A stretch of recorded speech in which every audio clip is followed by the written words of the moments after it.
Hello, and welcome to Using Sensory Detail to Create a Dominant Impression workshop.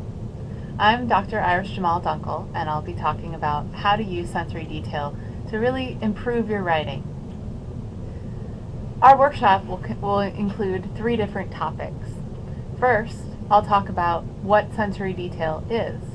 Then, we'll talk about how to use sensory detail in your writing. Finally, we'll talk about how to use sensory detail to make a dominant impression, or to control the way your reader feels about something.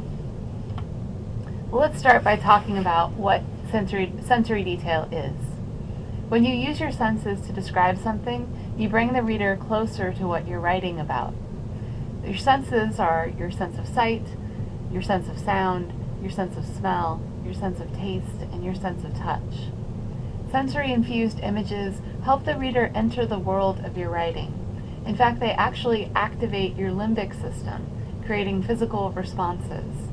Abstractions like love, hate, anger, happiness, and beautiful, they don't convey the same specificity of the situation. Ironically, the more specific you are in your writing, the more powerful it will be.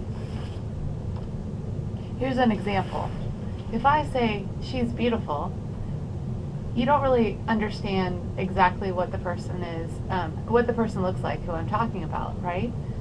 But if I say her hair was the orange of maple leaves in autumn, her eyes were as blue as the night sky in the painting by Van Gogh, her voice sounded like wind caressing the leaves, you get more of an idea of what I'm talking about, right? This gives you much more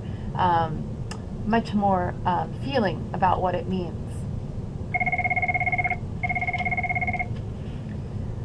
So for this first exercise, what I'd like you to do is to practice being as specific as possible. I'd like you to begin with a person, place, or thing, any noun. Then narrow the category step by step as seen above until you're describing something so specific that it could be only represented by one thing. You want to try to convey how you feel about this thing without saying exactly how you feel.